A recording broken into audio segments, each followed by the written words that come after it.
Хамтдаа залбирцгаая. Тэнгэр газрыг бүтээсэн цорын ганц амьд оршигч Бурхан минь. Энэ цагт Бурхан таны үг болох Библиэс бид бүхэн суралцах гэж байна. Эзний ариун сүнс бидний дунд ажиллаа хийж өгөөд тунхаглагдах үгээр дамжуулаад цорын ганц үнэн Бурхан амьд оршин байдаг гэдгийг мэдэж итгэж чадхаар эзэн та бид бүгдийн зүрх сэтгэлд ажиллаа хийж өгнө үү? Бурхан үнэхээр амьд оршин байна уу? Гэдгийг мэдээ гэсэн сэтгэлтэйгээр сонсоход туслаарай. Таны үгийг дамжуулах гэж байгаа дутмаг хүнд мэрэгэн ухаан хүч чадлыг нэмж өгөөд Бурхан таны амьд оршин байгаа гэдгийг тодорхой гэрчлэхэд та тусалж өгнө үү? Есүсийн нэрээр залбирлаа. Амен.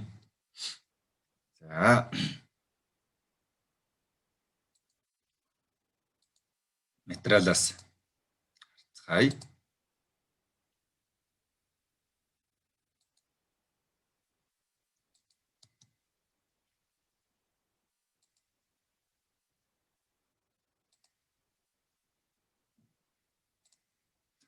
Библийн Эд хууль номны 18-ын 21-ээс 22 дугаар ишлэл байна. Хамтдаа уншицгаая.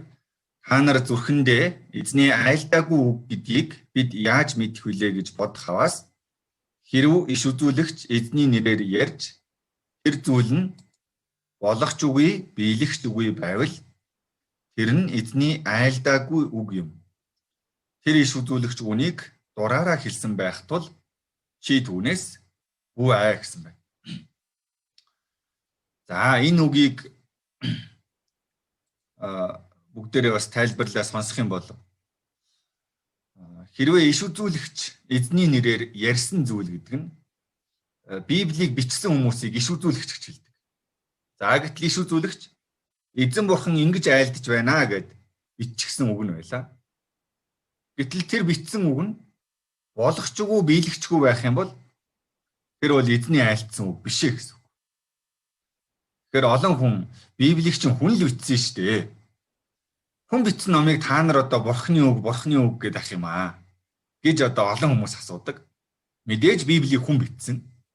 Тэгээ хүн өөрийнхөө дураар бичсэн юм биш. Бурханы айлдсан үгийг сонсоод бичсэн ном нь Библийн ном байгаа. Тэгсэн ч гэсэн хүний санаагаар бичигдсэн юм уу? Бурхан айлдсан юм уу гэдгийг яаж мэдэх вэ? Гэж бодох хаваас гэсэн байгаа. Мэдээж хүн болгонд тэгж бодно.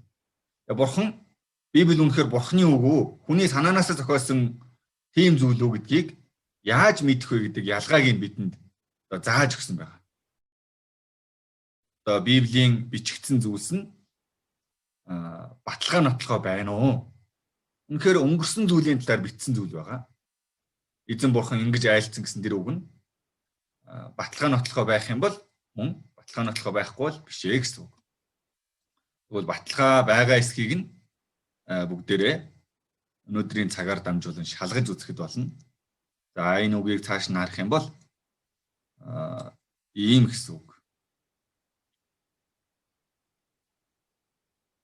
За энд байна. Библи нь олж өнгөрсөн үйл явдлуудын баталгаа мөн ирээдүйн талаарх зөвгөн амлалт төлөвлөгөө урьдчилан хэлсний дагуу биелэж байна уу? Өөрөөр хэлбэл иш үзүүлэгчийн эзний нэрээр ярьсан зүйл нь болж байна уу? Биелэж байна уу гэдгийг өнөөдөр үргэлжлүүлээд шалгах болно. Өчигдөр харсан Библийн бичигдсэн цаг үе нь одоогоос 3500 жилийн өмнөх тэртегээс бичигдээд нийтдээ 1600 жил гэдэг урт хугацааг зарцуулан байж бичигдсэн. Одоогоос 1900 жилийн өмнө бүрэн бичигдээд дуусчихсан байсан. Тэгвэл одоогоос 3500 жилийн өмнө амьдарч байсан Мойсед Бурхан хүн төрлөختний түүхийн эхлэлийн талаар айлдсан үгнүүд байгаа. Хүн төрлөختний түүх эден цэцэрлэгээс эхэлсэн. Адам Евагаас хүн төрлөختний түүх эхэлсэн. Өнгөрсөн түүхэн дунд Новагийн үер болж байсан гэсэн үгүүдийг айлдсан байгаа. Тэр айлдсан үгэнд үнэхээр баталгаа нотлохоо байна уу гэдгийг шалгаж үзэх болно. Өнөөдөр түүхийн талаар сурах болно. Энэ түүхийг англиар history гэж хэлдэг. Энэ нь хоёр үгний нийлэмж. His тэгээд story. Хис гэдэг нь түүний гэсэн үг, story гэдэг нь яриа. Өөрөөр хэлбэл өнгөрсөн үеийн түүхээр дамжуулаад нүдэнд харагдахгүй бурхан үнэхээр амьд орсон байна уу гэдгийг бид бүхэн сурах болно. За энэ дээрээс харуул 2015 онд Монгол улсын хүн ам 3 саяд хүрсэн байгаа. 3 саяд хүрсэн. Тэгээ цаг хугацааг ухраагаад харах юм бол 1988 он руу очих юм бол Монгол улсын хүн ам 2 сая байна. Тэгэхээр цаг хугацааг ухраах тусам хүн амын тоо багасж байгаа гэдгийг бид бүхэн мэдж байна. Тийм ээ. За тэгвэл хамгийн анх 2 хүн байсан талаар Библиэлд гардаг. Хамгийн анх Адам болон Ева байсан байдаг. Адам Ева хаана амьдарч байсан бэ гэхээр Эден цэцэрлэгт байсан. Одоо дэлхий дээр 7 тэрбум хүн амьдарч байгаа. Эцэстээ нэг эрэгтэй нэг эмэгтэйгээс энэ бүх хүндрэлтэн бий болсон гэдгийг хэлж байгаа. Хамтдаа Эхлэл номны 2:8-ыг харуул эзэн бурхан орон зүгт Эденд цэцэрлэг тариад уралсан хүнээ хэн давтарч тавьжээ гэсэн байна. Орон зүгт Эденд цэцэрлэг тарьсан байна. Эден цэцэрлэг гэж та бүхэн бас сонсож байсан байх. За Эден цэцэрлэгт амийн мод болоод сайн мууг мэдүүлэгч мод байсан. Бурхан бол сайн мууг мэдүүлэгч модны жимснээс идэж болохгүй. Эцэн тэр өдөртөө чи зайшгүй үхнэ гэдэг тушаалыг өгсөн. Харин Эден цэцэрлэгт нүдэнд харагдахгүй чөтгөр сатан байсан. Тэр Евагийн өмнө могооны дүрээр гарч ирээд Евад хэлдэг. Үнэхээр энэ сайн мууг мэдүүлэгч модны жимснээс идэж болохгүй гэж бурхан үнэхээр хэлсэн үү гэж хэлдэг. Гэтэл Ева юу гэж хэлсэн бэ гэхээр Эхлэл 3:3-ыг уншия. Харин цэцэрлэгийн голд байгаа модны жимсний тухайд бурхан та нарт түүнээс бүүид бас түүнд бүүхүр тэгвэл та нар үхэн гэж айлтсан хэмээжээ. За Ева бурханы үгийг тодорхой сайн мэдэхгүй байсан. Бурхан хурж болохгүй гэж хэлээгүй, идэж болохгүй л гэж хэлсэн. Гэтэл энэ Евагийн хэлсэн үгийг харуул бүүхүр гэж гарч байна. За энийг нь харсан чөтгөр за энэ Ева ч бурханы үгийг сайн мэддгүй юм байна гэдгийг нь мэдээд худлаа хэлдэг. Та нар огтхон ч үхэхгүй гэж хэлдэг. Ийхүү Ева бурханы бүү идэж хэлсэн сайн мууг мэдүүлэгч модны жимсний өмнө хиний үгийг сонсохоо мэдэхгүй эргэлдсэний эцэст сатаны үгэнд ороод сайн мууг мэдүүлэгч модны жимсийг иддэг. Энэ жимсэнд учир байгаа юм биш. Бурханы айлтсан үг буюу бурханы тушаалд учир байгаа. Бурханы хуулийг зөрчиж байна гэсэн үг. Бурханы тушаалыг зөрчих нь гин нүгэл байна. Мөн өөрөө идэ зогсохгүй нөхөртөө өгч нөхөр нь бас ийхүү Адам Ева хоёр гим нүгэл хийснээрээ гимтэн болдог. Гим нүгэл хийснээрээ бурхантай харилцах харилцаанд тасардаг. Бурханаас холдож бурхангүй амьдрахаар эхэлдэг байна. Ийхүү хүн төрлөختний анхны өвөг болох Адам Ева бурханы тушаалыг зөрчиж гимтэн болсон.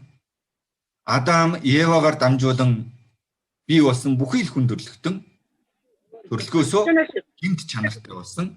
Энэ Библийн Эзекиэл номны 18-ийн 4-ийг нь уншия. Нүглийг үлдэх сэтгэл сүнс нь үхэх болно. За ийхүү бурханаас харилцаа тасарсан байна. Бурханы тушаалыг зөрчснөөрөө бурханы шийтгэл бууж ирсэн.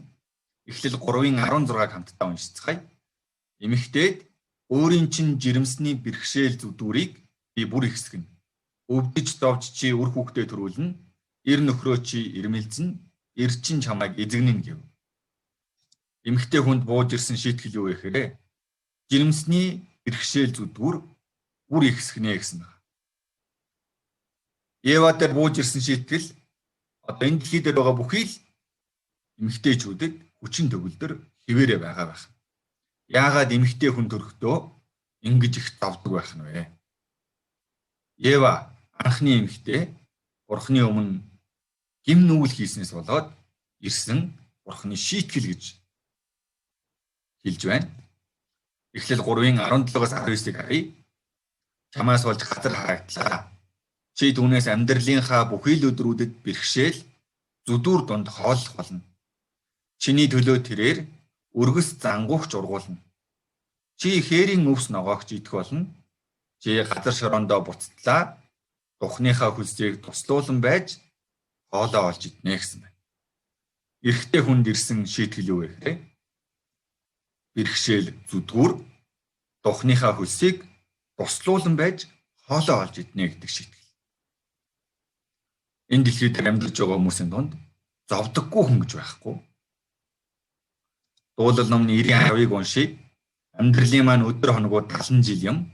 Хүч чадалтай байх аваас 80 жил боловч тэдгээрийн оргилон зүдгүүр өө гашууд өнгөрдөг. Учир нь энэ нь ч өнгөрч бид нисэн оддгоо гэсэн байна. Хүний амьдралд зовлон бэрхшээл орж ирсэн, үхэл хагцал орж ирсэн шалтгаан юу вэ гэхээр хүний гим нүглээс болсон гэж ойлгох болно. Номлогчийн үгс 5:17-г харуул тэрээр бүхий л өдрөө харанхуйд хооллож үлэмж өө гашуу өвчин уур уцаартай байдаг. Номлогчийн үгс 2:23 дээр учир нь хүний бүхэл өдөр зовлон шаналлтай зүтгэл нь утгагүй шүнж сэтгэл оюун нис амархажээ. Энэ нь мөн л хоосон ажээ гэсэн байна. Энэ ертөнцийн дээр хүн бол төрөөд зовдөггүй хүн гэж байдаггүй. Гэхдээ энэ зовлон бурхан сайнаар эргүүлдэг. Яа 36:15-ыг уншийе. Харин зовж зүдрэх стийг зовлон зүдүүрээр нь тэр аварч гарлагдлаар чихийг нь нээдэг гэсэн үг байна. Хүний амьдрал зовлон байдаг шалтгаан юу вэ гэхээр хүний амьдрал зовлон байж хүн бурхныг ирж хайдаг, амьдралын утга учирыг ирж хайдаг. Түүгээр дамжуулаад Библийг сураад бурхныг зөвөр таньж мэдээд бурхны өгөх мөн хамын өрөөлийг олж авах юм бол тэр бүх зовлон учир утгагүй зүйл биш, харин ч эцэстээ баяр хөөртэй зүйл болдог. Олон хүмүүс миний амьдралд ийм хэцүү зүйл, зовлон бэрхшээл байсан учраас би бурхныг хайсан, Библийг сураад үнэн бурхныг таньж мэдсэн. Магадгүй миний амьдралд тийм зовлон бэрхшээл байгаагүй, амар амгалан байсан бол бурхныг таньж мэдэхгүй ч байсан байж магадгүй гэж ярьдаг. Тэгэхээр бурхан бол энэ зовлон зүдгүүрээр дамжуулаад зовоох гэж байгаа нь бурхны мөн чанар биш. Зовлон зүдгүүрээр дамжуулан бурхан мөн хамын өрөөлийг өгөхийг хүсдэг. Сүнсийг нь сүрлээс аварж өгөхийг хүсдэг. Тэгвэл үргэлжлүүлээд бүгдээрээ үнэхээр Адам Евагаас хүндрэлтэн үүссэн энэ яг үнэн үү? Баталгаа нотлохоо байгаа юу? Мөн эдийн цэцэрлэгт Адам Ева амьдарч байсан гэсэн. Үнэхээр эдийн цэцэрлэг гэдэг тийм газар энэ дэлхийн бөмбөрцөгтөр байсан юм болов уу? Гэдгийг хамтдаа шалгаж үзье. Хэрвээ үнэхээр үнэн бол Адам Ева амьдарч байсан гэсэн баталгаа нотлохоо байх хэрэгтэй. Эдийн цэцэрлэгээс хүндрэлтний түүх эхэлсэн бол энэ дэлхийн бөмбөрцгийн хаана ихтэй эдийн цэцэрлэг байсан байж таарна. Уул мөр нь олдох хэрэгтэй. Энэ уул мөр баталгаа нотлохоо байвал Библи үнэн гэсэн үг. Бурхан амьд оршдог гэсэн үг. Эдийн цэцэрлэг Адам Еваас хүндрэлтний түүх эхэлсэн гэсэн үг. Тэгвэл одооноос эхлээд та бүхэн анхаарлаа жоох хандуулаад нэрээ яриад байгаа энэ Адам Ева эдийн цэцэрлэгийн талаарх яриа. Зүгээр нэг үлгэр домог юм уу? Эсвэл үнэхээр бодит юм уу гэдгийг бүгдээрээ баримтаас шалгаж үзэх болно. Библийн Эхлэл номны 2 дугаар бүлэг дээр Бурхан эдийн цэцэрлэгийн байршлыг нь тодорхой хэлж өгсөн байдаг. Эхлэл 2-ын 10-аас 14-ийг уншицгаая. Эденээс гарсан нэгэн мөрөн тэр цэцэрлэгийг усалдаг бөгөөд Эндээс 4 салаа их авчээ. Эхнийх нь Пишон гэдэг нэртэй, хоёр дахь мөрний нэр нь Гихон, гурав дахь мөрний нэр нь Тигр, Асерийн зүүн талаар урсдаг, дөрөв дахь мөр нь Ефрат ажээ гэсэн. За бурхан эдийн цэцэрлэгийн байршлыг хэлж өгсөн байгаа. 4 мөрнөр дамжуулан. Тэгвэл эдийн цэцэрлэгээс хүн төрөлхтний дүүх ихсэн нь үнэн бол энэ дэлхийн бөмбөрцгийн хаа нэгтээ ийм 4 мөрөн байж таарна гэсэн. Бүгдээрээ газрын зургаар очиод хайцгаая. Одоо хэрэглэгдэж байгаа дэлхийн газрын зураг байна. Энэ дээрээс тодруулаад та бүхэнд харуулъя. Энэ дээр Персийн булан гэж байгаа. Тэр Персийн булангийн их авсан Тигр, Ефрат гэдээ харагдаж байна. Яг л Библиэлд бичигдсэн тэр нэрээрээ одоо ч гэсэн урсаж байгаа. Одоогийн Иракийн газар нутаг дээр байдаг. Тэгвэл эртний эдийн цэцэрлэгийн байршил бол одоогийн Ирак гэсэн. Тигр мөрөн байна, Ефрат мөрөн байна. Эдийн цэцэрлэгийн байршлыг харъя. Манай Монгол улс энд байна. Эдийн цэцэрлэг нь дэлхийн бөмбөрцгийн ерөнхийдөө гол төв дунд байна. Энэ эдийн цэцэрлэгийн байршил гэдэг нь олсон. Мөн алга болсон 2 мөрөн болох Гихон Пишоныг ч гэсэн Америкийн нэгдсэн улсын НАСА-гаас сансар судлалын хүрээлэнгээс илрүүлсэн байгаа. Одоо бол урсдаггүй ширэгдсэн боловч дээр үед урсаж байсан уул мөр одоо сайр нь олдсон байна. Хамтдаа энэ бичлэгээс харцгаая.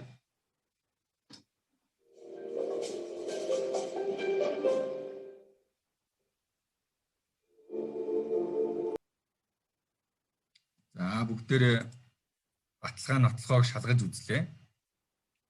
Үнэхээр эдийн цэцэрлэг бол зүгээр үлгэр томог төдий яриа биш. Боддоор урсаж байсан тийм гол мөрөн байршил нь олдсон. Тигр мөрөн, Ефрат мөрөн одоо ч гэсэн урсаж байгаа. Гихон Пишон мөрөн урсаж байсан уул мөрөн олдсон байх нь. Тэгвэл бурхан 3500 жилийн өмнө Мосед айлтсан тэр үг үнэн болох нь батлагдаж байгаа. Мосе Адам, Ева эдийн цэцэрлэгт амьдарч байсан. Эдэнээс 4 мөрөн их аван салсан. Бүгд нэрээрээ олдчихсон байж. За эдийн цэцэрлэг яагаад газрын дор орсон бэ гэдгийг бас үргэлжлүүлээд материалаас харъя. Библийн Изекэл номон дээр эдийн цэцэрлэгийг бурхан газрын дор унгаасан гэсэн талаар бичигдсэн байдаг. Изекэл 31:18-ыг уншийе. Эдэний моддын хамт газрын дор унгаагдах болно гэсэн байна. Эдийн цэцэрлэгт байсан асар олон амьтад мөн ургамал нэг мөчөд газрын доор орсон байна. Одоо бол эдийн цэцэрлэг нь цүл газар. Гэтэл тэр цүл газраас буюу эдийн цэцэрлэгийн байршлаас дэлхийн газрын тосны 68% нь гардаг. Одоо илс байгаа тэр цүл газраас дэлхийн нефт буюу газрын тосны 68% асар их нефт гарч байгаа. Нефт хэрхэн бий болдог талаар эрдэмтэд судалж үзсэн байна. Илс нефт болдоггүй хүмүүсээ. Тэгвэл одоо илс байгаа тэр Иракийн газар нутаг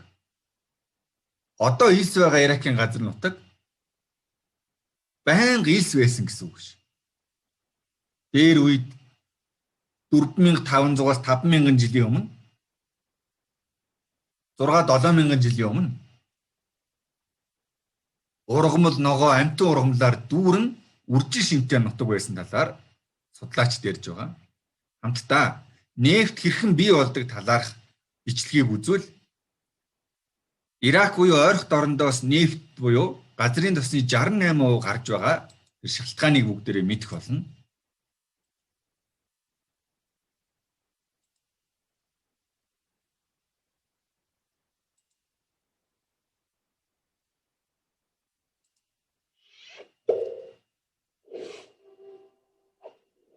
Газрын тос нь далайн яроолдох амьтдын хурд дарагдан Хүрэн өнгөтэй шингэн бодис болно. Нефт нь далайн ёроод олон тооны амьтан ургамал дээр хурц шороо давхарлагдсан газрын дор ордог. Давхарлагдсан овоорсон зүйлс нь удаан хугацааны турш газрын өндөр даралтаар шингэн бит болдог. Энэхүү шингэн битүүд нь нэгэн газар бөөгнөрөн бүрэлдэн бий болж буй зүйлийг шинжлэх ухаанаар газрын тос буюу нефт гэдэг. За, нефт хэрхэн бий болдог талаар бичлэгийг үзлээ. Илэс нефт болдоггүй. Амьтдын одоо бие газрын гүнд удаан хугацаагаар дарагдсны дүнд мөн газрын гүнээс ирж байгаа тэр халууны нөлөөгөөр тэр амьтдын бие цогцос ялзарсны үр дүнд нефт буюу газрын тос бий болдог байна. Тэгвэл ойрох дорнд буюу Иракаас тийм их газрын тос бий болж байгаа.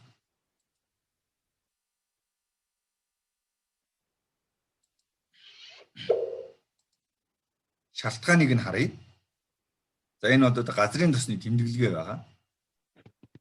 Тигр Ефрат мөрний тэр ойр хавьяас асар их газрын тос гардаг байна. Ойрох дорндоос газрын тос ийм их гарч байна. Эн чинь эдийн цэцэрлэгийн байршлын мөн гэсэн үг. Эдийн цэцэрлэгийн байршил нь мөн гэсэн. За тэгвэл та бүхэн бодоод сонсороо. Нэрээ эдийн цэцэрлэг оршин байсан байна уу? Би бас энэ баталгаа нотгоог анх удаа хараад нэрээ миний үлгэр домог гэж боддог байсан. Эдийн цэцэрлэгч бодтоор байсан юм бэ. Эдийн цэцэрлэгээс хүн төрөлхтний түүх ихсэн гэдэг чинь баталгаа нотгоотой үнэн юм байна. Энэ Библи чинь үнэн юм байна гэд хүлээн зөвшөөрж эхэлж байсан.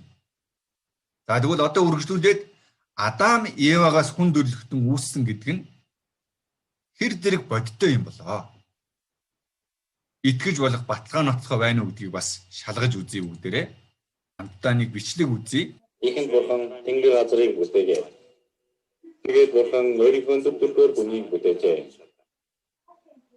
Харин бичсэн түүнийг Адам гэсэн бөгөөд бидний өвөг эцэг хэмээсэн. Тэгээд уламжлалын шилжихааны үүднээс Адамыг хайхаар болов. Тэн та байдаг жижиг сэжүүр зэвхэтээр амьдарч байгаа бүх эрэгтэй хүн ба хүн төрөлхтний өвөг эцэг болох нэгэн эрэгтэйтэй холбогдож байлаа. Тэгээд шилжихааны талаас уламжлалын үүднээс баталгаа болсон Адамыг хайхаар болов. Дэлхийн дариг дээр оршин байгаа бүхэл хүн төрөлхтөнд ДНК-г дамжуулсан хамгийн анхны хүн. Бодод байгаа Инуинстон. Амазоны Америк Индиан. Зүлийн нүүдэлчин Wall Street-ийн бизнесмен үнэхээр ижил судалтай. Үндэсний зургийн төвөөс үндэсний удамшил судлалын гэрдэмтэн Спенсерс Адамын хав судалгааг удирдахаар болжээ.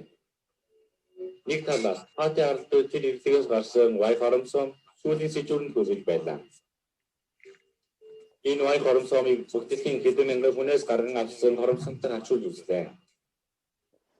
Тэр үр дүн нь маш гайхалтай үннийг нэ. Бүх Y хоромсом оршин байвал одоогийн бүх дэлхийн эрхтэйчүүдэд байгаа биологийн хурцыг олсон юм.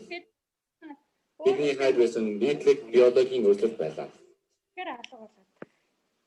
Тэр нь бидний ДНК-гийн хайлтад дамжуулан биднийг модны үндсэнд хүргэж байна. Бүх мөчөр нь нэг эрхтэй, нэг Y хоромсомтой холбоотой байлаа. За. Үнэхээр Адам бодтоор оршин байсан юм уу? Ева бодтоор оршин байсан юм уу гэдгийг судалж үзсэн байгаа. Үүний үр дүнд эрэгтэй хүнд зөвхөн ааваасаа дамжуулж авдаг Y хромосом гэж байдаг. Эмэгтэй хүнд байдаг.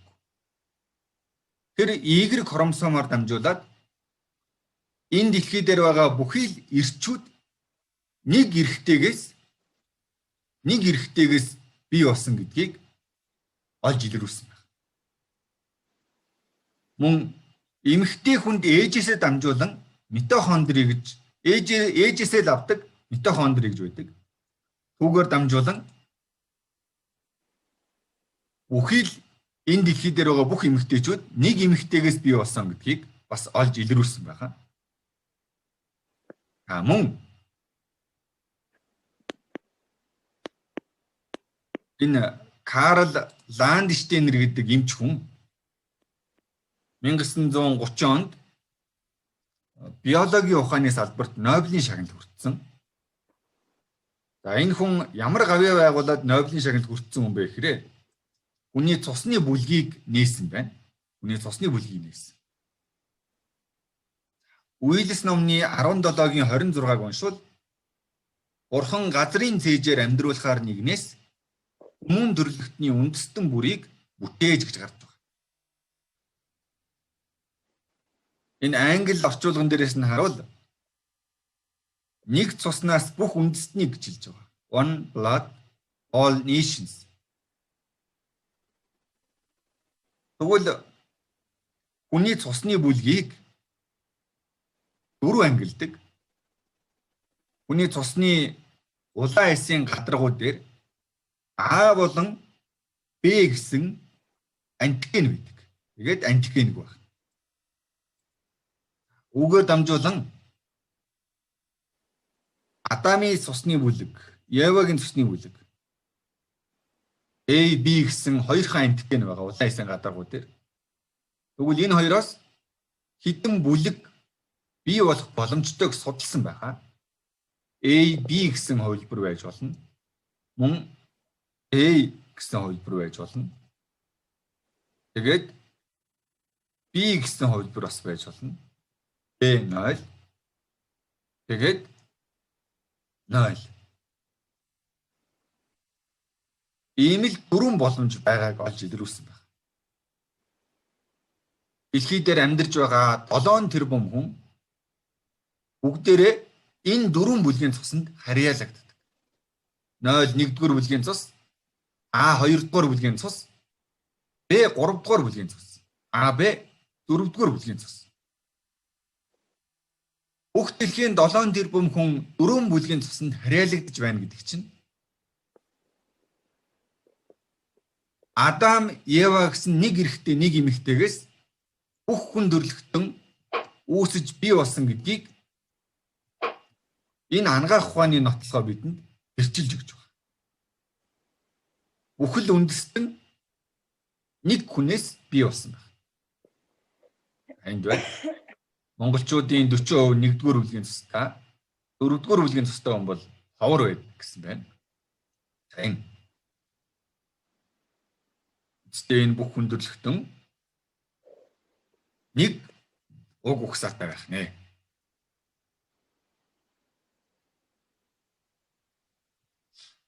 За тэгэхээр өнөөдөр сурах зүйлийнхаа нэг зүйлийг нь сурлаа.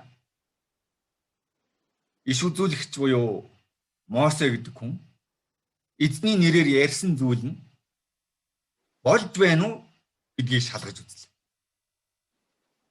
Библиэлд Эден цэцэрлэгээс Адам Евагаас хүн төрлөختөн үүснэ гэж хэлсэн. Баталгаа нотлохоо байна уу хүмүүсээ? Баталгаа нотлохоо байгаа үстэй. Эден цэцэрлэгийн улмөрч байна. Адам Евагаас үүссэн гэсэн баталгаач байна. Тэгвэл эн чинь үнэн байна гэсэн. Үнэн байна гэсэн. Баталгаа байх юм бол итгэж болно. Баталгаа нотлохоогүй үлгэр домог шиг юмыг бол хүн итгэе гэсэн ч итгэл төрөхгүй тийм биз? За одоо нэг үйл явдлыг сураад өнөөдрийн семинар маань дуусна. За тэр ямар үйл явдал вэ гэхээр Адам Евагаас хойш энэ дэлхий дээр хүн төрлөختөн олон болсон. Хүн төрлөختөн олон болсон. Адам Ева болоод Адам Евагийн хүүхдүүдэд бол Бурхны талаарх мэдлэг байсан. Тэгээ багаагаар олон хүмүүст хөрөнгөө хүн төрлөختөн Бурхныг мартаж эхэлсэн. Бурхнаас холдож эхэлсэн. Хүн Бурхныг мартаад Бурхнаас холдох юм бол гим нүгэл хийж амьдардаг. Гим нүгэл хийж амьдардаг. Энэ дэлхийн хүмүүс гим нүглээр дүүрсэн гэж гардаг. Тэр хүн төрлөختнийг Бурхан үерийн усаар сүрүүлсэн талаарх яриа Библиэлд гардаг. Тэр дунд Ноа гэдэг нэг зөвхт хүн байсан. Ноа Бурхны үгэнд дуулууртай байдаг. Бурхан Ноавад завь хий гэсэн тушаал өгдөг. Ноа завийг хийдэг. Дээр үеийн настай хүмүүс ийм яриа та бүхэн сонсож байсан байж магадгүй эмээ өвгөөсөө. Дээр үед усан галуу юулж байсан гинлээ. Ирээдүйд галан галуу юулхийн гинлээ гэсэн ийм ан дамжсан яриа дэлхийн нийтээр байдаг. Монголчуудын дунд ч байдаг. Дээр үе настай өө эмээнэр дээр үед усан галуу юулж байсан гинлээ. Ирээдүйд галан галуу юулхийн гинлээ гэж ярьдаг. Дэлхийн бүх улс оронд энэ яриа байдгаа гэсэн. За тэгвэл энэ үнэхээр Библиэлд байдаг яриа баталгаа нотлохоо байгаа эсхийг нь бүгдээрээ шалгаж үзэх болно. Материалаас харъя. Үүнийг Библиэлд их үерийн түүх гэж тэмдэглэсэн байна. Их үерийн түүх. Эхлэл номны 6-гийн 5-ыг уншийе. Эзэн дэлхий дээрх хүмүүсийн хорлонт муу үлэмжих бас зүрхнийх нь хамаг бодол санаархал ямагт муу муухай болсныг хараад гэж. Хүндрэлтэн гим нүглэр дүүрсэн. Бурхан хүмүүс тандаж Бурханыг бүх зүрхээрээ хайрл, хөршөө өөрийн адил хайрл гэсэн тушаал өгсөн байдаг. Гэтэл хүмүүс амин хуваа хичээж, улгайлж, дээрэмдэж, хүчтэй хүчгүйгээ эзэрхийлж, завхаарч зүрхнийх нь бодол хүсэл нь ямагт муухай болсон байна. Эхлэл 6-гийн 3-ыг харуул хамт уншийе. Бурхан Ноавад газар дэлхий бие махбодтой бүхнээс болж хүчирхийллээр дүүрч байгаа утга тэдний эцсийнх нь өдөр миний өмнө болж би тэднийг газартаа сүрүүлнэ гэсэн.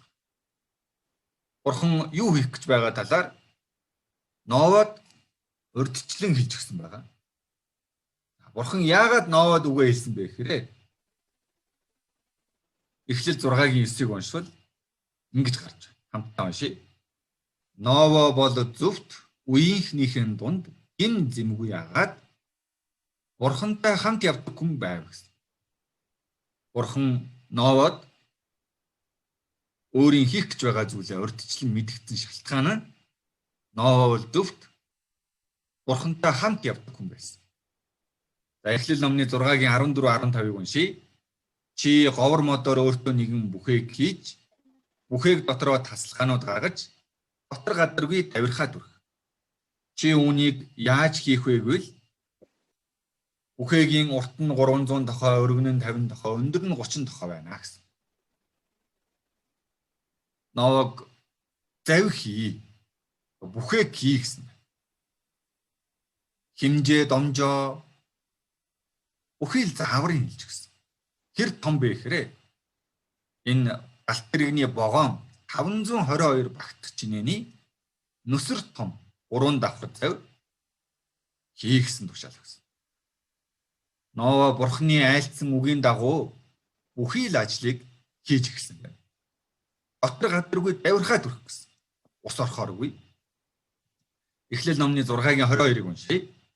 Ноа тийхүү үйлдэж өөрт нь Бурхны тушаасан ёсоор бүхнийг гүйцэтгэжээ гэсэн. Ноа завь хийж дууссан. Ноа завь хийхийн хажуугаар юу хийж байсан талаар 2-р Петр 2-ийн 5-ыг уншийе. Хуучны дэлхийг хэлтрүүлэлгүйгээр харин сүсэг бишрэлгүйчүүдийн дэлхий дээр үер буулгах та зөвхт байдлыг тунхаглагч Ноа гэсэн.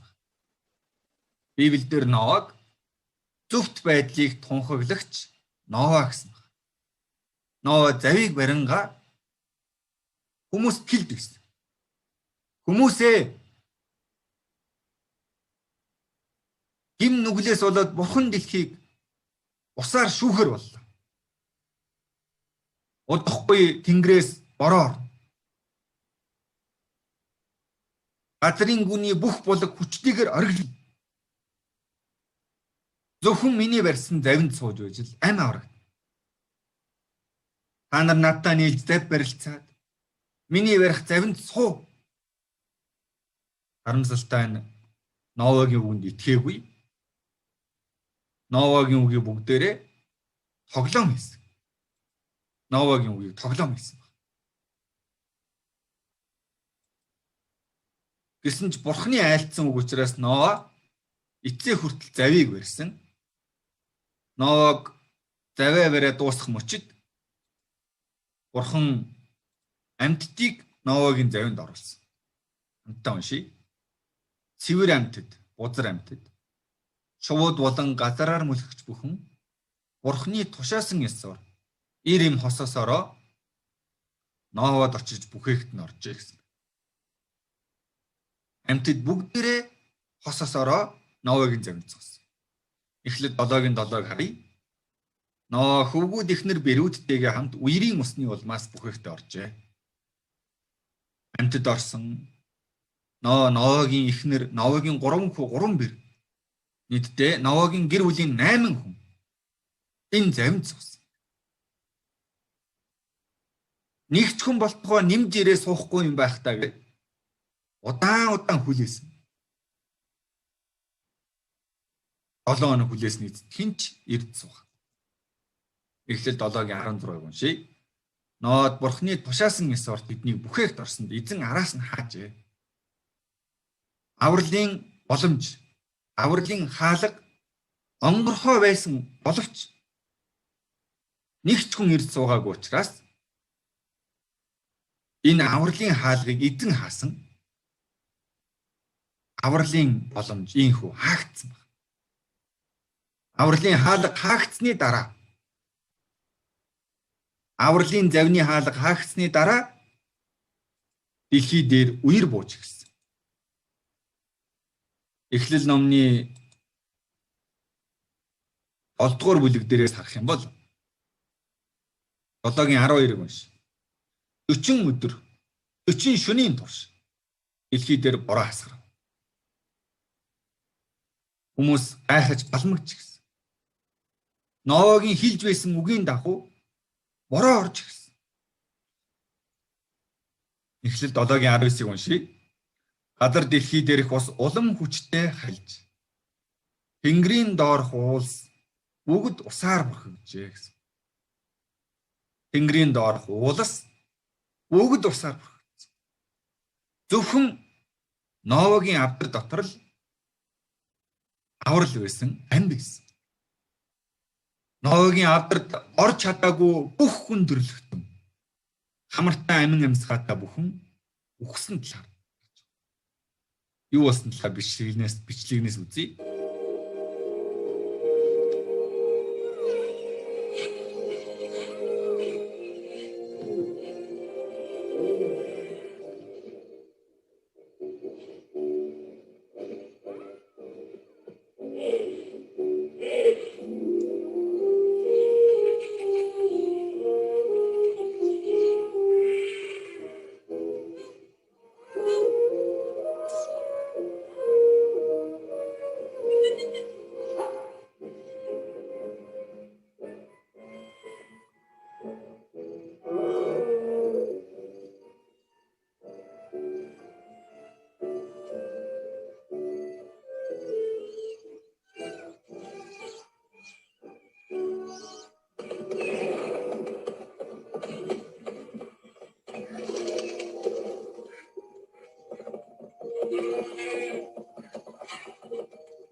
Хуурай газар дээр байдаг хамартаа амин амьсгаатай бүхэн үхв.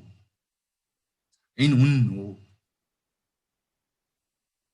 Новагийн үер болсон энэ үйл явдал үнэхээр үнэн үү гэсэн. баталгаа нотлохоо байх юм бол бид нэр итгэж болно. Ноагийн үерийн үйл явдал үнэхээр үнэн бол үер болж байсан ул мөр байх ёстой. Мөн бүх дэлхийг бүрхсэн тэр их ус хаанаас ирсэн юм бэ?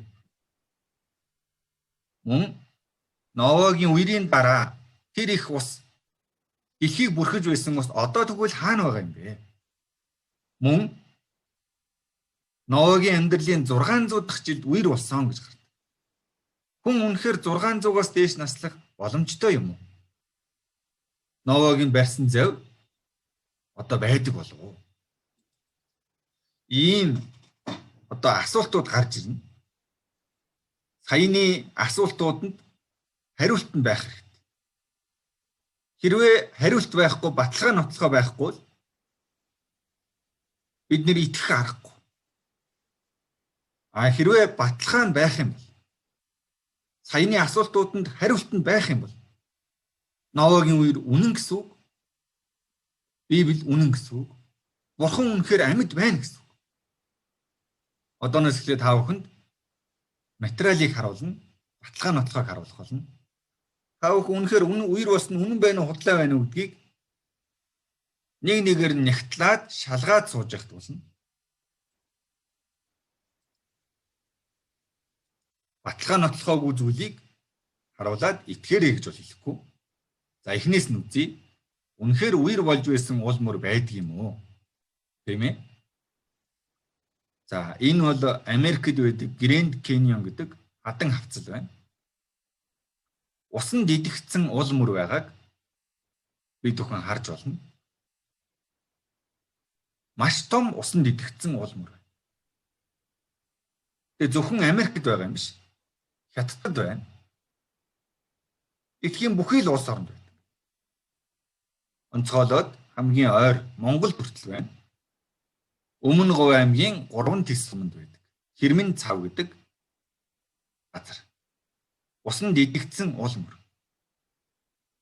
Дунд Говь аймгийн Үлдис суманд байдаг Цагаан сураг гэдэг газар. Усан дидэгдсэн ул мөр. Хөвсгөл аймгийн Их уул суманд байдаг Их уул. Ховд аймгийн Сутаа нуруунаас олдсон Далай морины чулуутсан ул. Үер болсон гэсэн баталгаа дэлхийд даяар байна. Дэлхийд даяар байна.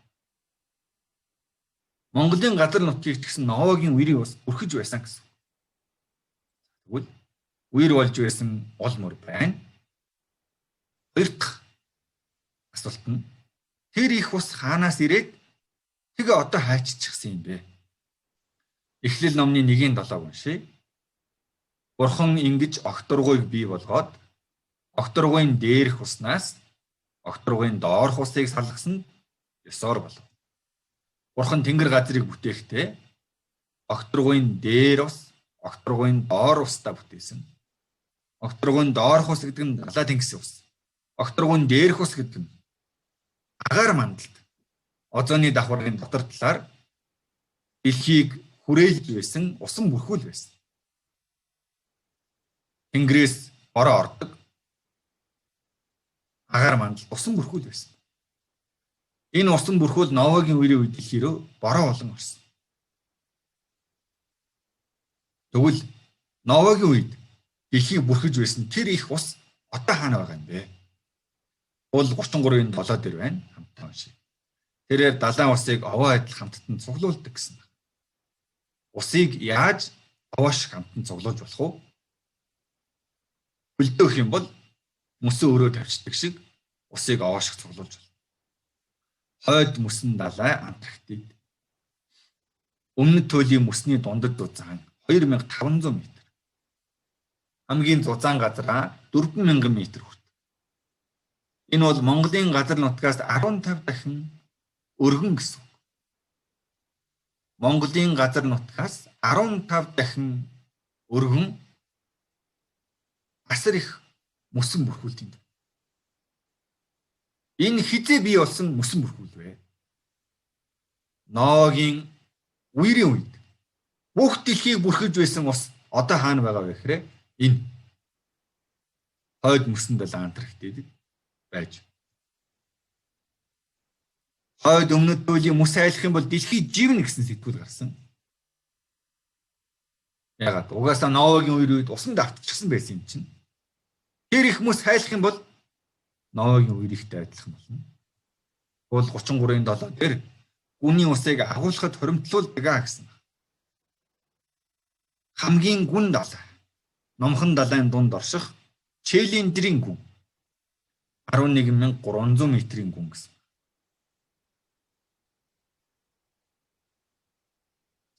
Тэр их ус хаанаас ирээд одоо хаачсан бэ гэдэгт хариулт нь байна. 3 дахь асуулт. Хүн үнэхээр 600-аас дээш наслах боломжтой юу гэсэн асуулт. Ноагийн үеийн өмнө дэлхийн уур амьсгал одоогийнхоос өөр байсан. Усан бүрхүүл дэлхийг хамгаалдаг байсан. Тийм учраас дэлхий хүн амьтан амьдрахад хамгийн тохиромжтой 1 хэвийн градустай байсан. 1 хэвийн температуртай. Эрс уур амьсгал байгаагүй. Халуун зун, хүүтэн өвөл гэж байхгүй. 1 хэвийн температур байсан. Энэ дэлхий тэнхлэгээ эргэж байгаа. Өөрөөр хэл усан бүрхүүл ингээд эргэж байна гэсэн. Барилга дотор ч гэсэн ингээд халуун ус барилгын бүхэлдэнд тойроод эргэлдэх юм бол тухайн барилга 1 хэвийн температуртай байдаг шиг дэлхийг тойроод ус эргэлддэг байсан учраас дэлхий 1 хэвийн температуртай байсан. Мөн энэ ус гэрлийг хугалдаг. Нарнаас ирдэг бүхий л хортой туяануудыг огторгуун дээрх усан бүрхүүл шүүдэг байсан. Нарнаас ирдэг хортой туяаг усан бүрхүүл шүүдэг байсан. Тийм учраас энэ дэлхий хүн амьдрахад тохиромжтой, хүн бүр удаан хаслах боломжтой байсан. Улаанхан дэлхий. Ноагийн үеийн өмнө дэлхий дээр авраг том амьтад байсан.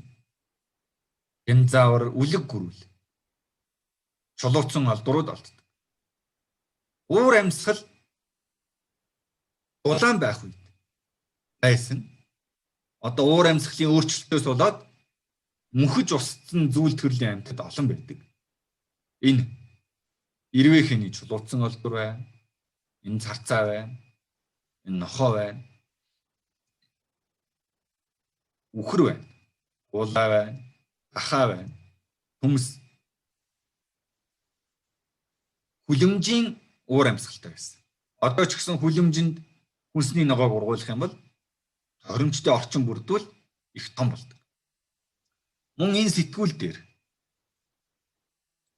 арьс хөгшрөлтийн 90% нь нарны хортой нөлөөнөөс гэж байна.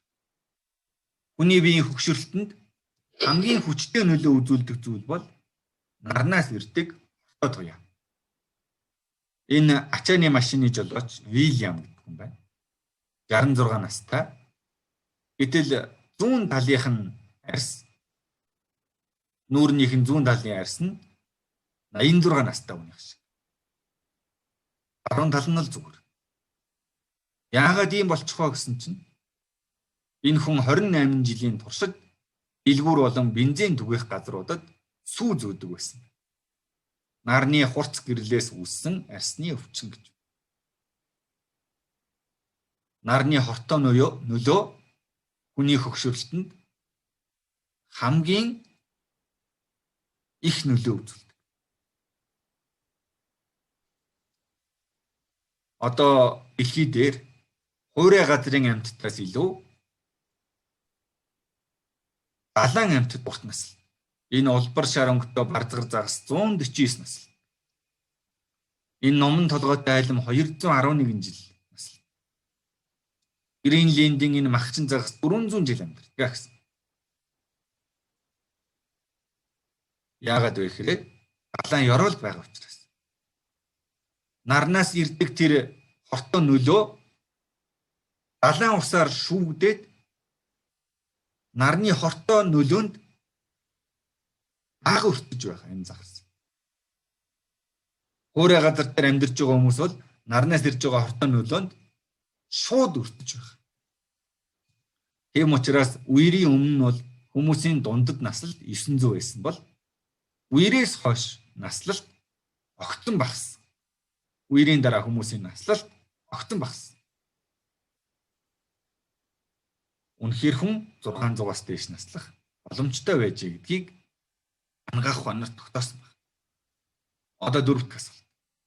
Тэр завь одоо хүртэл байгаа юу гэсэн. Эхлэл номны 8-4-ийг уншийе. 7 дугаар сарын 17-ны өдөр бүхээг Арарат уулан дээр тогтвоо гэсэн. Арарат. Дахиад газрын зургаар очие бүгдээрээ. Энд харах юм бол Арарат уул гэдээ гарч байна. За би дахиад тодруулж харуулъя та бүхэнд.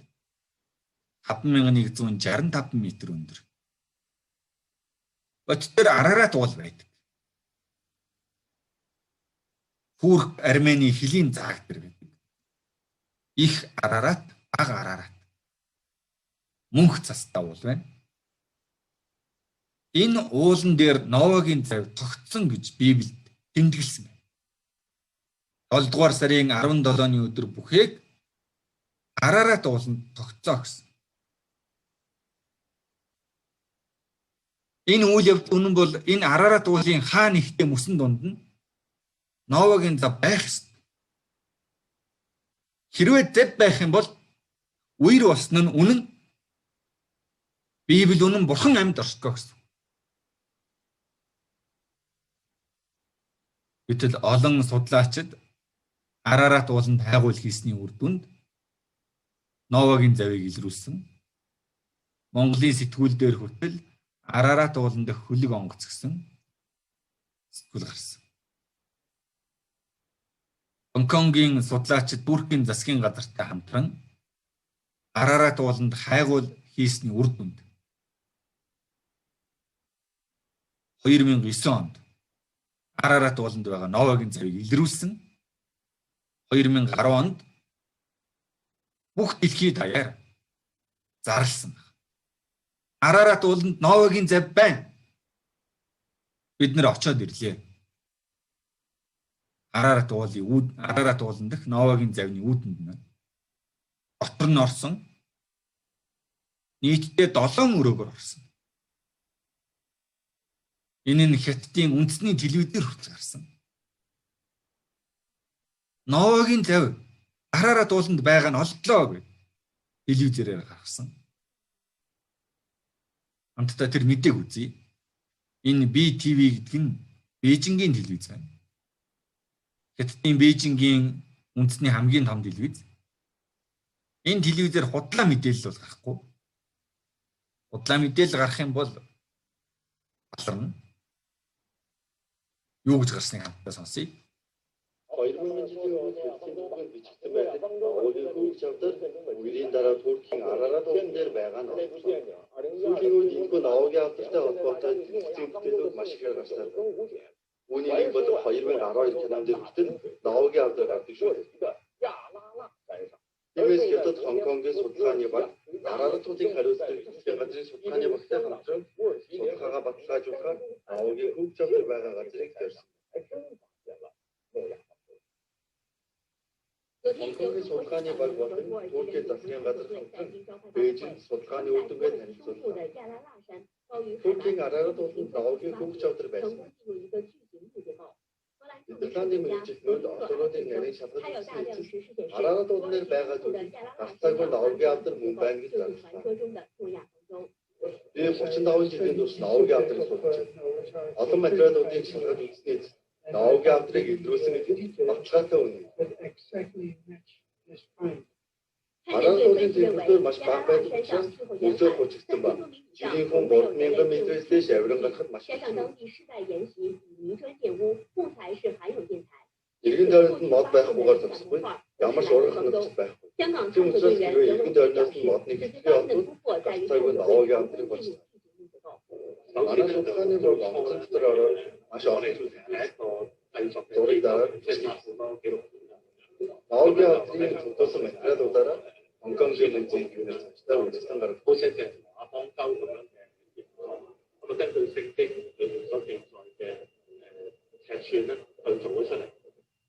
Энэ удаагийн судалгааны үр дүнээр бүгд бичсэн байдаг Ноагийн авдад үнэн гэдэг нь батлагдав. 尽管如此，有报道称，土耳其当地官员对此相当重视，已将来把发现申请列入联合国世界文化遗产。北京台报道。 Библийн эхлэл номон дээр гарч буй Ноагийн авдыг үнэн гэж.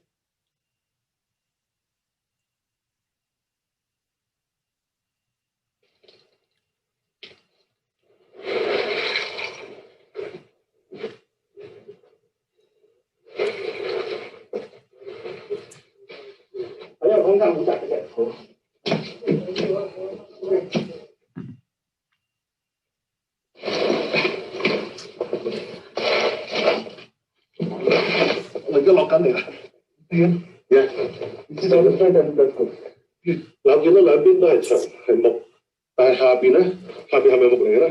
我都見到側邊嗰啲都係木嚟嘅。呢個都係順德位嚟嘅。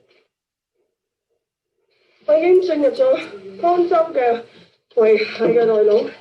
我見到嘅咧就係一條木嘅樓梯，呢度係一條木嘅樓梯，聽唔聽到有木聲？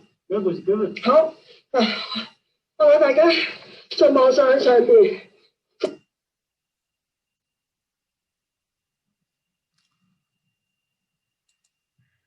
За, Новагийн үер болсон гэсэн баталгаа нотлохоо байна.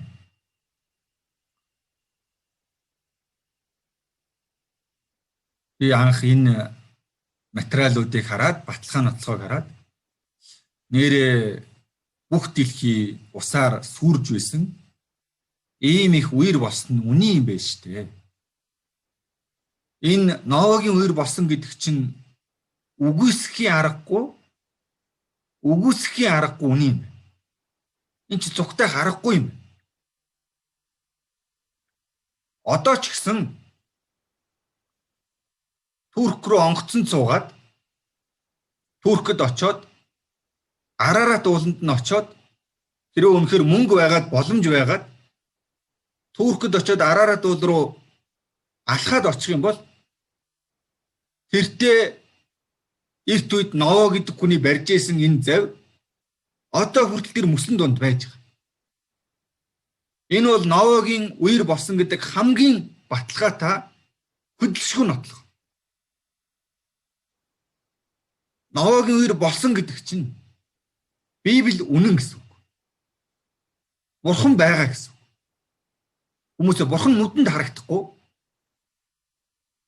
Гэхдээ бурхан байгаа. Түүхэн донд бурхан ажиллаа хийсэн. Бүх дэлхийг үерээр шийтгсэн байна. Новогийн үер болсон гэдэг чинь бурхан байна гэсэн үг, тийм биз? Тэгвэл энэ Новогийн үер нь бидэнд ямар сургамж өгж байгаа вэ гэдгийг сураад дуусгая.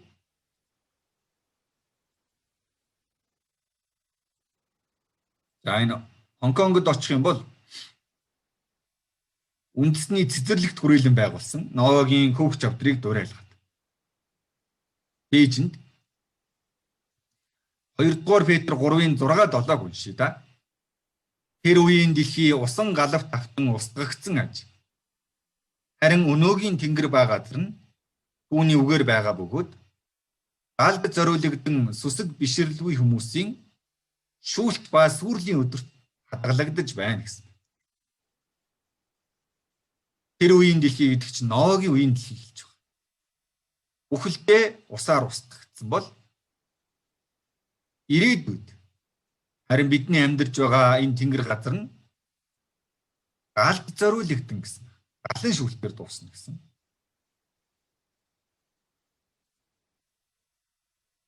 Сургаалт бүхс номны 14-ийн 12-ыг уншия. Хүнд өөрт нь зөв мэд зам харин эцэс нь үхлийн зам гэсэн. Новогийн үеийн хүмүүс Новогийн үгэнд итгээгүй. Ново зөндөө хэлсэн. Библиэлд Новог зөвхт байдлыг тунхаглагч гэсэн байна. Ново гартаагүй хэлж байсан. Хүмүүсээ бурхан энэ дэлхийг усаар сүрүүлнэ.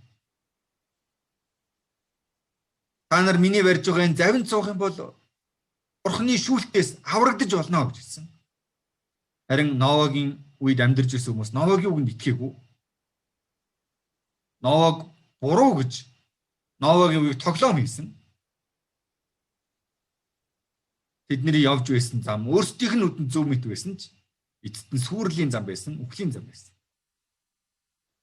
Одоо бидний амьдарч байгаа энэ дэлхий галын шүүлтэнд ор байна гэж бурхан гартаагүй хэлсэн. Энэ бол цөмийн зэвсгийн дайныг хэлж байгаа. Одоо энэ дэлхий дээр цөмийн зэвсэгтэй орнуудыг судалсан. Өнөөдрийн байдлаар дэлхий дээр 9 оронд 23,000 гаруй цөмийн зэвсэг байна. Эдгээр зэвсгийн ихэнх нь минутын дотор харав сая хүний амьд хүрэх чадвартай гэсэн байна. Гартаагүй цөмийн зэвсгийн дайн болох болно гэж хэлж байгаа.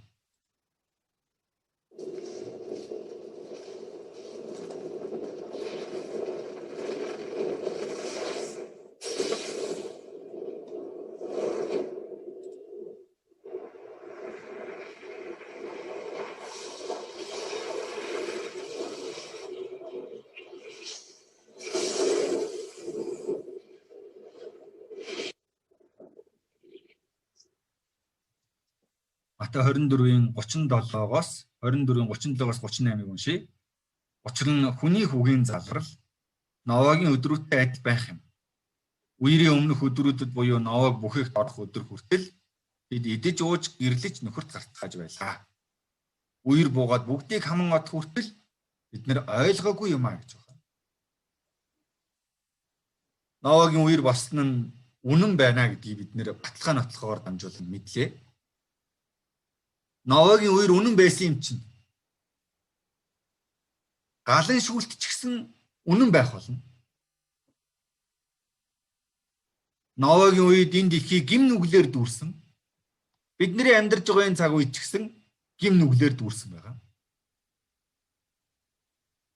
Бурхан гим нүглийг шийтгдэг бурхан гэдгийг бид өхөн Новагийн үерээр дамжуулан сурж байна. Бурхан хүн төрлөختний гим нүглийг шийтгдэг. Энэ газар хөдлөлт ч гэсэн Бурханы шийтгэл гэж хэлсэн байгаа. Бурхан газрыг хагалдаг. Газар дээр амьдарч байгаа хүмүүсийн нүгэл нь их болох дээр газрыг сэгсэрдэг гэсэн үг үүдэг. Өнөөдөр маш хүчтэй газар хөдлөлт болсон. Энэ бол энэ дэлхийн төгсгөлийн үеийн шинж тэмдэг. Энэ талаар маргааш сурах болно. Бурхан амьд оршдог. Библийн үг нь үнэн үг байгаа. Библи нь Бурханы үг. Бурхан гим нүглийг шийтгдэг ч гэсэн хүн төрлөختнийг хайрладаг учраас Бурхан нэг ч хүнийг сүрээсэй гэж хүсдэг. Бурхан бүх хүмүүсийг аврагдаасаа гэж хүсдэг. Хинч бай хүсгэл юм бол Новагийн авдарт ороо суухал юм бол үерийн шүлтээс аврагдаж болж байсан. Одоо ч гэсэн адилхан. Хэдийгээр галын шүүлтээр цөмийн зэвсгийн дайнаар сүрэх ч гэсэн Бурханы аврал байгаа. Есүс Христэд итгэснээр дамжуулаад энэ галан сүрэл буюу сүлтээс аврагдаж болно гэсэн байна. Өнөөдөр бүгдээрээ өнгөрсөн түүхийн талаарх үгийг сурлаа. Баталгаа нотлохоо байна. Маргааш бүгдээрээ Библиэлд бичигдсэн ирээдүйн талаарх зөвгөнлийг сур. Дэлхийн төгсгөлд ямар үйл явдал болох вэ? Урьдчилаад хэлэхэд бидний амьдарч байгаа энэ цаг үе бол дэлхийн төгсгөлийн цаг үед нь гарцаагүй. Төгсгөлийн үеийн шинж тэмдэг бидний нүдний өмнө харагдаж байгаа. Дэлхийн төгсгөл ойртох юм бол газар хөдлөлт нэмэгдэнэ, халдвар төвчин гарна гэсэн байдаг. Яг л Библийн зөвгөнлийн дагуу дэлхийн түүх явж байгаа. Бид нэр энэ удаа онлайнаар семинар сонсож байгаа ч гэсэн үнэхээр чин сэтгэлээсээ Бурханыг мэдэж авъя. Үний юм байна. Аврагдъя гэсэн сэтгэлтэйгээр сонсох юм бол Бурхан тэр хүнийг аварж өгнө. Бурхан амьд оршдог Библи үнэн гэсэн баталгаа зөндөө байна. Та өнөөдөр сонссон хоёр зүйлээ ч гэсэн марталгүй. Сайн бодоод үзэр. Нэр эдийн цэцэрлэгч байдгийн байна. Нэрэ Адам Евагаас хүн төрлөختөн үүсэн гэдэг чинь үнэн юм байна. Нэрэ Новагийн үеэр бүх хүн төрлөختөн усаар сүрж байсан үерийн шүлт болсон чинь үнэн юм байна шүү дээ. Энд чи юу гэсэн үг вэ? Бурхан байна гэсэн. Бурхан байна гэсэн. Би энэ үгийг одоогоос 9 жилийн өмнө сонсч байсан. Байнга бод. Ноагийн үр үнэн шүү дээ. Эдийн цэцэрлэг үнэн шүү дээ. Бурхан байгаа нь үнэн шүү дээ. Энд чинь бодит зүйл яриад. Энэ семинар 5 хоног үргэлжлэн ингээ өчигдөр өнөөдөр 2 дуслаа. Одоо үлдсэн 3 нь их чухал өгнүүд байна. Хамтдаа залбираад өнөөдрийн семинараа дуусгая. Бид бүгдийг хайрладаг цорын ганц амьд оршигч Бурхан минь. Өнөөдөр эдийн цэцэрлэгийн үйл явдал, Ноагийн үерийн үйл явдлаар дамжуулан Библи үнэн Бурхан амьд оршдог гэсэн баталгаа нотлохыг шалгаж үзлээ. Хөдөлшгийн аргагүй баталгаа нотлохоо байна. Үгүйсгийн аргагүй үнэн байна. Энэ хөдөлшгийн нотлохоо үгүйсгийн аргагүй баримтын өмнө бид бүхэн зөрүүдлэлгүй. Бурхан амьд оршдог Библи үнэн гэдэгт итгээд үргэлжлүүлэн энэ семинарыг сонсоод бүгдээрээ Бурханы өөх мөн хэмээн найдварыг олж авахд та тусалж өгнө үү? Энэ төгсгөлийн үед нэг ч хүн алдагдaltaгүй мөн хэмээг олж авахд та туслаарай. Есүсийн нэрээр залбирлаа. Амен.